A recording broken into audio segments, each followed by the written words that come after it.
Excellent. Well, it's wonderful to meet you. Thank you so much for taking a minute after the program today. I appreciate it. Okay, awesome. So, before we get into your work, I want to know this. I always start with this question because it was such a big pivot point for us. COVID, 6 years ago, changed the world, changed so much about all of us.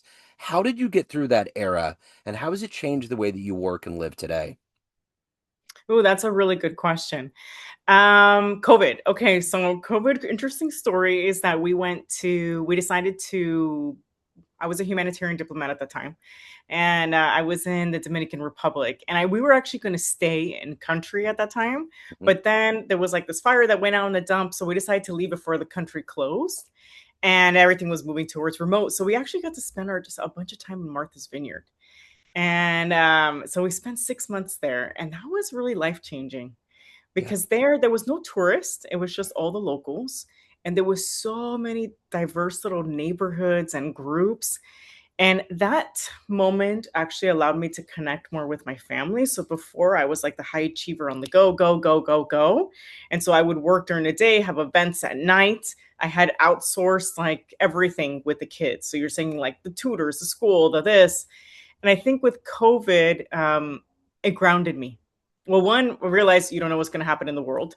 And then second, I started to realize that I actually enjoyed working from home, that I actually enjoyed working somewhere that I could see like the more of the outside connection, and then that I liked having being around the kids. As crazy as it was then, we were all like doing online school right at that time. Um, I don't know, it reconnected with my family, with myself. So that was like I think the way it changed me because Yeah. then right after COVID is when I quit. I decided to leave, yeah, my job. So I'm curious with Martha's Vineyard. It historically has been a place that presidents go to, and it's kind of Yeah. a retreat. Do you get why they picked that now that you've been up there and found kind of the way it I it think works? so. Yeah. Yeah, because it's funny because when I was there, there wasn't any of that type of tourists, right? It was just everyone that's local or servicing that group. And but it was still really nice, right? We could go pick up like the fresh baked pies and bread, and then their original Native Americans are there, and they would have these ceremonies every week and give away all the vegetables, and there's a lot of community that I think so many of us are yearning Yeah. for, and that community, that neighborhood feel, that connection. And I didn't realize how much even I needed that. And I understand then why people pay like premium and all the presents go and all that for that type of connection and feel. And even like there's connection and then there's disconnection, right? From like disconnect from like the world and Yeah. just being on the phones, right? And actually connect with real people and Yeah, nature. Yeah. for sure. Yeah, I definitely understood it. So let's get into the pivot that you've made in your life and your career. I'm going to put you in front of 12 and 13-year-old kids right now. You're at career day, you're in a school, and the kid in the back of the room wants you to tell them what you do for a living. How do you Yep. synthesize your work life to make sense to them? Yeah. Yeah. Yeah. That's a great question. So what I tell them is I actually live my purpose, right? And so they'll be like, "Oh, what does that mean? What does that mean?" And be like, "Well, you know what? It's less important about where I'm working right now, right? So right now I'm a business owner, I own a social enterprise, but I don't know if that'll be the same 5 years from now. Yeah. What is important is that I know the value that I bring, or I know how I can serve and help people, right? So these are 12 and 13. I know exactly the legacy and impact I want to leave and how I can help you. And that's why I'm here with you today. If I was telling the 12 year olds, because this is meaningful for me. This is aligned with my values. So for me, what's important is today I live by my values. Today I contribute to the world. I've done that in different spheres all throughout my life, right? I was a teacher at one point, an academic, then I became a diplomat, then I became, an entrepreneur, social entrepreneur. But even as a student, I led different groups, different things, but always with the thing of service. So I would live with them. What do? I live with service. I live by service. And each of us have this special gift. Each of us have a different way of solving problems. Each of you in this room, and you bring that. And what's important is to know how you bring that and what do people search you for? What lights you up? And when you know that, you can do that at so many different spaces, at so many pivots in your life. And really at this point is like just focus on where do you want to do that first and how can you do that now? So what did you want to be when you were that age and you were at career day? What was your dream job when you grew up? Yeah, so when I was 12 and 13, well, I would want to say a couple things I thought about. One, because it's no, sometimes it's more than one, right? And I think at that time I wanted to be a National Geographic explorer. I wanted to be a meteorologist. And then I also wanted to be Walt Disney, right? But I think when you think about that, right, I would encourage them as they think about their career, one of the things that they admire and what they want to do is to think about what are the characteristics of that career that you like about it, right? Because even if me and you both chose, let's say, meteorologists, or I also thought about astronaut, all that, we're going to have different reasons for choosing that. Yeah, And I chose that then because I was like, well, they're visionary, they're kind, they're experimenting and trying new things, and they're making a difference in the world. That's really what it came down to, those four things. That's what I liked. And those were the four careers that I saw within my world as possibilities of those. Right. But the truth is that I can do that in so much more places than that. And as I got more information, I saw that I can do it in so many different things. I didn't even know actually about being a humanitarian diplomat at that time. I didn't even know that even existed. But it was another place I could do those four things. so where were you born and raised? Well, I was born in Nicaragua, but I was raised between California and Miami. Okay. Mhm. So what were you seeing growing up around you? What seeds were planted that gave you this idea of wander, wonder, adventure, purpose, all of these things that have become who you are? How did this happen? You know what? They were always my visions. It's funny because I didn't go on a plane until I was well, I went on my first plane ride when I was 10, and Yeah, then I didn't go on a plane again until I got my full scholarship to college at 17. So it's not like I was traveling all around the world and getting those ideas. yeah, It was more that those are the magazines I saw, those were the books I read. I read about a different world and travel and adventure. There's like the Celestine Prophecy, right? The Alchemist. Those were a couple, but I also read the National Geographic magazines of all the different things around in the world at the library. yeah. And I was fascinated with it. So I wanted to do that. And also I had a vision then, as I think is really important for the 12 and 13-year-olds. I would tell them to visualize in 20 years, where do they see themselves? And I remember at that time, 13, I did visualize what did I want to at 33. And at 33, I had that my 33-year-old talk to me, and she was saying, "We've traveled to 33 countries. We've done all this impact." And so that stayed with me. And so I remember telling my friends on the bus, and I would walk to the public bus, and I would tell them, "I'm going to travel the world. I'm going to be by 33. I'm going to be in 33 countries." And they were like, "You're crazy. Like, we're going to work at Dairy Queen. We're going to do these things. Maybe you'll go to college, whatever." But and I was like, "No." I was like, "I'm going to. I don't know. I'm going to figure it out." Yeah. And I remember that's what I did in college. I found like different opportunities all the time that they would ask for volunteers. Like, oh, you can go. I would go to Costa Rica, and I did research there, and then I would go to these conferences and volunteer myself and be like, "Hey, do you need someone to work the desk? If you pay for my trip, I'll go do it, but they'll take me to X country." And by the time, yeah, I was 33, I had traveled to way more than 33 countries. So whatever vision you have, right, it's the vision, intention, like where your energy goes, your intention flows. So because I had that vision of what I wanted, the energy, I started to see all the opportunities that could make that happen. So also I would tell the 12 and 13-year-old that, like, whatever vision you have of whatever that is, because it could be anything. It doesn't have to be the traveling. It could be maybe you want to have a brick and mortar. Maybe you want to create something, whatever, or maybe you want to write something, right? Then you'll start, once you have that vision, you'll start seeing the different ways around you, and you'll start looking for, where can I find that, or who can I meet that can tell me how to do that. And so it's really important to see, like, what is that? How do I want to feel? What do I want to see, feel, see, and what do I want to hear around me at 20 years from now? And how can I make that happen for myself? I still do that. I still do those exercises today. Sure. So who was the muse, the inspiration, the hero that you watched that was in your life that allowed you to become who you are today? The hero. Well, I think it was the people I saw, right? Like, I think I remember the first time I went to Disney World. I think that's when Walt Disney became my hero, because he created this place that had the, like, Epcot Center, had all the technology and innovation, but yet at the same time very positive, very uplifting. And he created this safe space for people to create innovation and explore and find joy, right? And so it was like a vision that everyone thought he was crazy, that brought joy and innovation and of service. And that's when I said, if he could do it, maybe I can do it too. And then, like, all those things. That's why I would read magazines. I would read, see people's stories. and be like, so it was never just one person. It was hearing the stories of these greats, or like, like Oprah, or even just a meteorologist on TV. That's why I wanted to be a meteorologist. It led me through.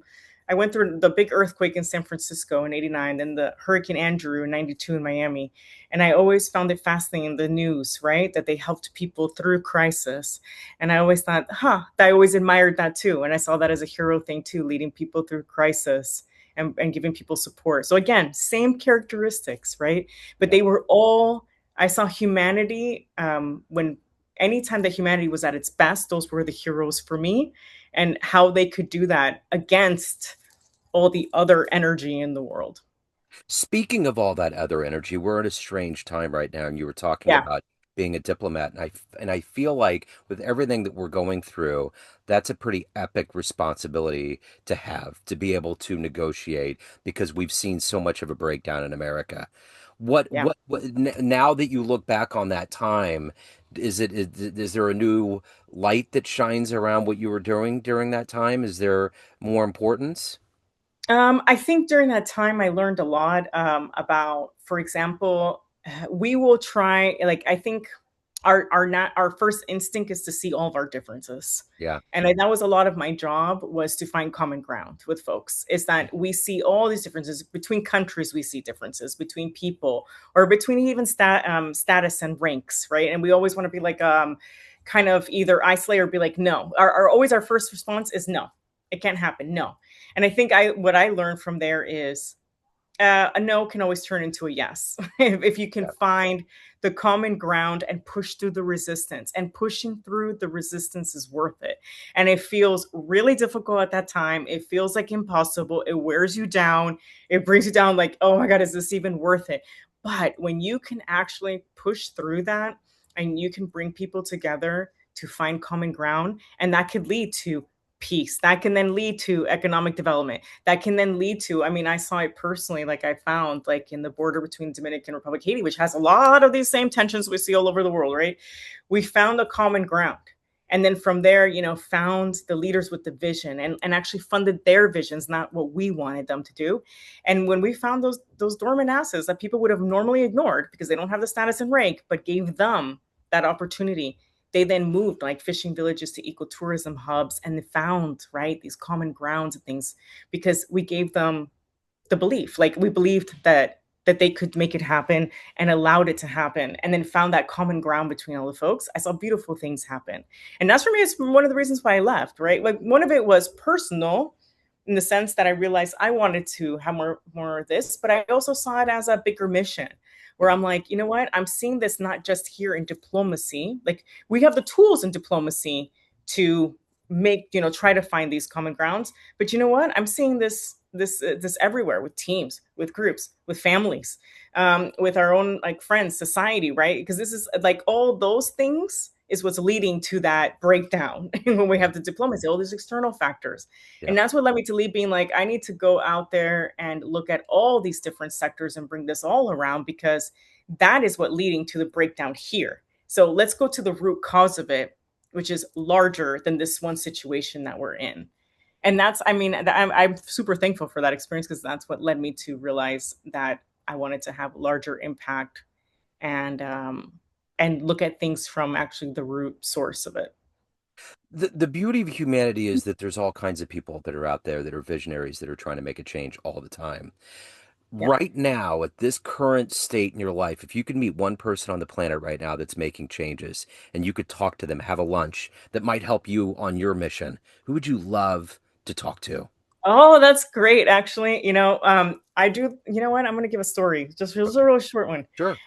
A couple, I mentioned that the Celestine prophecy, right? A couple years ago. I mean, actually, then when I read that, then, when I was young, Yeah. and then I read it again in my 20s. I was like, I want to meet him, and I was like, I want to meet him, and I want to meet him, and I need to meet him. So I wrote my own book, actually, and then I wrote, and I mentioned his book in it, and I actually reached out to him, and he gets hundreds of emails a day. He's a best-selling author, Yeah. and he actually opened it, and we actually got to meet and talk, and we've actually spent time together, and now we're friends, right? And so that, I know it's possible. So when you call Yes. that to the world, it's totally possible, Yeah. and still gives me wisdom and nuggets that I need today. But I think if I were to do my next one that I want to manifest out there is actually Jose Andres, the chef.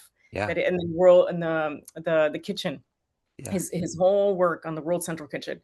I would love to sit with him because I think, one, I would love to partner with him because I see him like he's doing amazing things in the humanitarian space. I mean, we all see it, and especially in times of like darkness, he's there going to each place with food, and with the what I love about it is not just food, it's the food from that place. He's feeding them the food that they want to eat at that moment that makes them feel safe and comforted.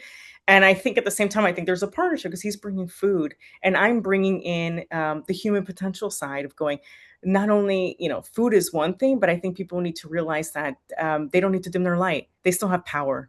And I want a partner to be like, let's listen to these communities, let's bring them back that realization that they can have power, they can start over, and that they can just bring everything they were doing to a new space, and this new space needs them.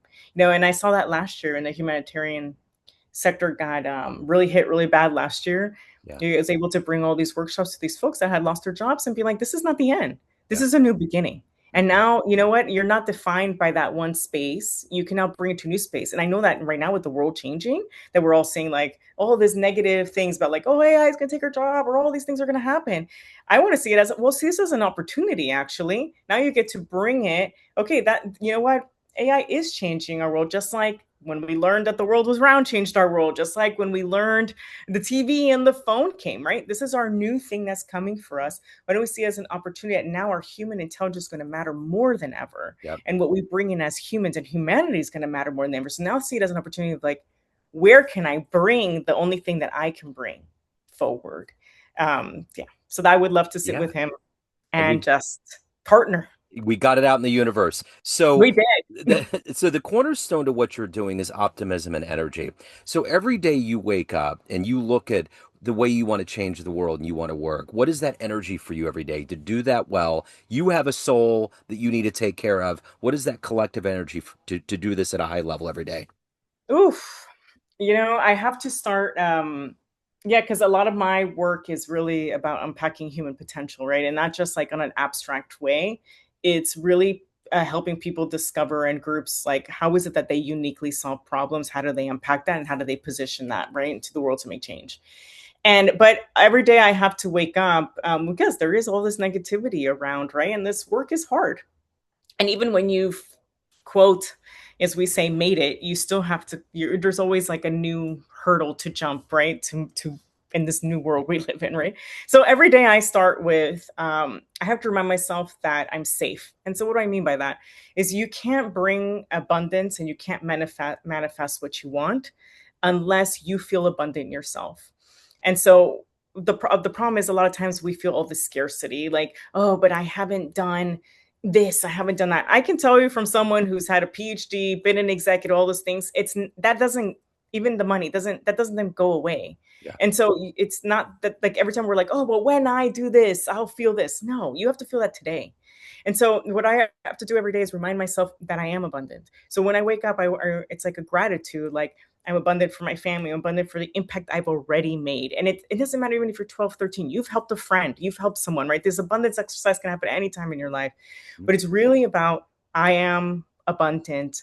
I am safe to be me. I am all those exercises. So I wake up and do that every single day because once I feel that anything additional I want to bring is not coming from me trying to prove my worth or from me feeling lack, or that it's coming from actual, I just want to expand this vibration rather than feel validated, right? So I have to be able to come in and be like, I am abundant. And guess what I'm doing is going to bring more positivity, more optimism to the world, but it's coming from that place of love rather than this whole scarcity or trying to prove or feeling that I need more. So for me, that's the ultimate exercise I wake up every day and do, is that practice. And then that involves micro practices of like gratitude, a celebration calendar every day of like living in my values, living in alignment. And that then alone helps with that whole early morning practice of abundance. And then it opens myself up to dreaming and manifesting and then and moving forward. So So you were talking about, 20 years in the future, what your life would be like. Yeah. I want to reverse that and I want to put Yeah. you into a time, or I want to put you in a dream. You run into the 18-year-old version of you right Oh my now God. at this point. You walk into a room, there's a film projector, you click play, 60-second highlight reel of your life comes up on the wall.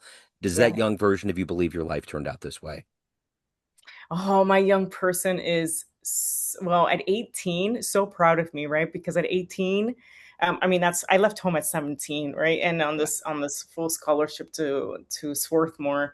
And I had big dreams then, but my first year in college, I was struggling a lot because even though I was top of my class in Miami, I was not there at that time. I was like bottom because I had to like get all the tutors and all the help.